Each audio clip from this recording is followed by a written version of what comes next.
I shouldn't have been surprised when the email arrived, though the words still seared like acid across my chest. It was late April, and the tulips had just started to bloom in Mom and Dad's front yard when I clicked open the subject line, "Your RSVP." My heart picked up speed as I read, "Hi, Andrew. Thanks for your note, but we're sorry you won't be able to attend. Due to limited space, we've kept the guest list to immediate family only. We wish you the best, and hope you understand. Love, Emily and Jake, immediate family only." The words swirled before my eyes. I scrolled up to confirm it was really from my sister Emily, the one who stood by me when I'd scraped my knee at age 5, who taught me how to ride a bike at 7, who'd been my partner in pillow fights and sibling pranks for 18 years. And now at 30, as she was marrying the love of her life, I was not immediate family, not close enough, not counted. I closed my laptop, pressing my sweaty palms to my eyes. Moments before, I'd been daydreaming about her wedding. The lace on her gown, the rose petal centerpieces, the way her smile would shine as she walked down the aisle. Now that dream lay in shards around me. How had it come to this? A week earlier, I'd phoned to say I'd flown home for the weekend to help with any wedding prep, lifting tablecloths, folding programs, running errands, whatever they needed. Emily had sounded chipper, though distracted. "Thanks, Andy," she'd said, "but Mom and Dad have it all handled. You can come for brunch on Saturday, but the ceremony's invitation only. We're down to 60 guests." "I get it," I'd replied hastily, pretending not to care. "Just let me know if there's anything you need." My voice cracked on the last word, wanting, needing, but she'd already hung up. I'd tried again, texting her roommate, our cousin, even my own fiancée, Mia, hoping someone could explain why I'd been demoted to brunch-only status. Everyone ducked the question, offering vague apologies. "They've made decisions about space. It's complicated." "I'm sorry, man." On Friday afternoon, with a one-way ticket in my email, I made a decision. My life was in flux. Just months ago, I'd left a high-pressure regulatory job to start my own consulting firm, chasing autonomy and meaning. But now I felt trapped in the gravitational pull of family drama. I needed distance, fresh air, maybe a new perspective. So I opened a travel app and typed Iceland. A half hour and a few clicks later, I had a flight booked. Reykjavik, 36 hours, endless landscapes, geothermal spas, volcanoes. I called Mia with trembling excitement. "Guess who's off to Iceland for the weekend?" She laughed. "What? Right before her wedding?" "Exactly," I said. "Right before her wedding." I landed in Reykjavik at dawn. The airport slumbered under the pale Nordic light, skinned in cool blues and grays. Outside, a shuttle bus trundled me across lava fields dotted with lupine. I watched the Icelandic countryside roll by, thinking how different it felt from the manicured lawns of home. Jagged rock, geyser steam, the promise of unknown horizons. My Airbnb was a tiny wooden cabin on the edge of Thingvellir National Park, a UNESCO site where the North American and Eurasian tectonic plates part ways. I opened the door to a single room with a kitchenette, a queen bed crowned by a window that framed the Rift Valley.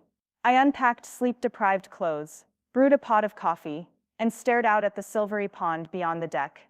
No wedding invitations, no hurtful emails, just me. Oh, A steaming mug and a view that cut straight to my soul. I wandered outside in my socks, the chill kissing my skin, and walked toward the pond. The wind whispered through birches. A lone Arctic tern circled overhead. I closed my eyes, breathing in the cold, tasting freedom. My phone buzzed, an email notification. Reminder: wedding rehearsal dinner, 6 p.m. Saturday. I scrolled Emily's rehearsal schedule. The venue address, key contacts. My name was nowhere listed. I deleted the email. A text pinged next. "Hey bro, sorry about all this. You okay?" It was from our cousin Jenna, invited to the wedding. I typed back, "I'll be fine. Just taking some time for myself." She replied with a heart emoji. "And where's Salon Lonsen? Iceland is amazing." I smiled. I spent the morning walking between tectonic plates, the ground cracking like a map of ancient violence. I climbed a ridge, looked over volcanic fissures, filled with mirror-still water, and felt my tension drain. The world was vast. My sister's wedding, though important, wouldn't define me.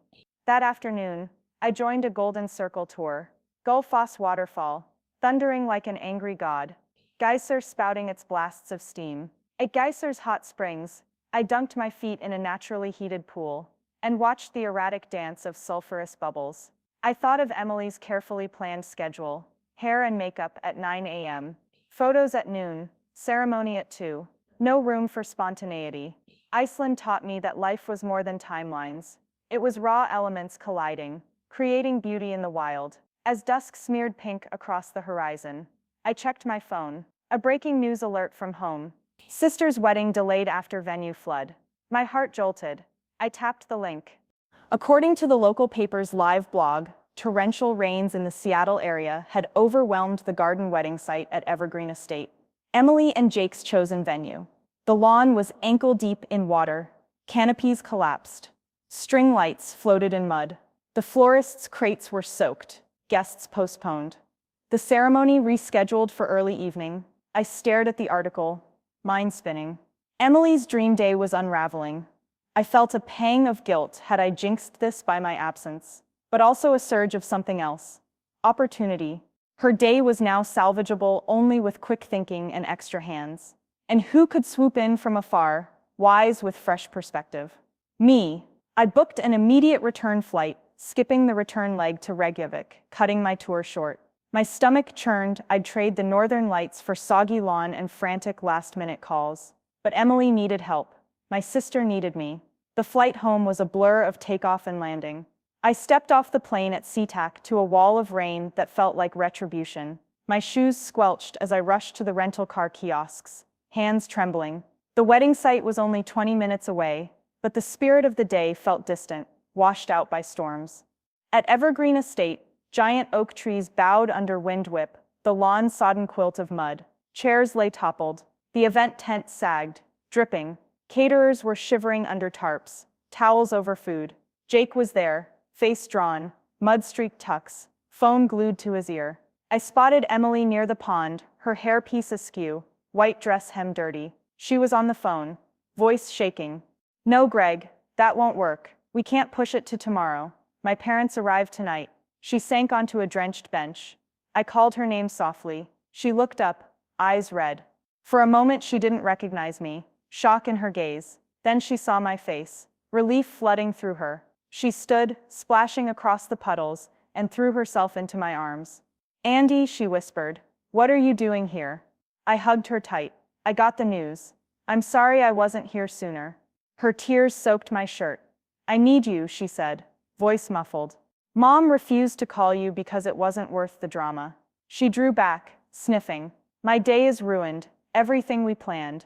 I brushed mud from her gown. "Not everything. I'm here now. We'll fix this." And so as the rain drummed on the tent's fabric, I took command. I rallied the staff, reorganized chairs under the pavilion, moved the ceremony by the stone wall near the koi pond, reroute power away from flooded outlets. I sent bridesmaids to fetch umbrellas. I found hay bales to line the muddy pathways. I negotiated with the caterers, served dinner buffet style under the barn, where heat lamps waited. I texted friends to bring extra tarps and towels. I unlocked my truck, spread planks of plywood from the trailer across the worst puddles so Grandma could walk without falling. By late afternoon, the sky lightened. The staff hustled under my direction. The bride's dress was steamed free of mud. The guests, arriving damp but determined, found places under covered arches, strung with fairy lights. I watched Emily's face as she walked down the makeshift aisle, eyes bright despite the chaos. Mom and Dad arrived at 5:45, dripping umbrellas but beaming relief as they saw their daughter. They both caught my eye. Mom mouthed thank you.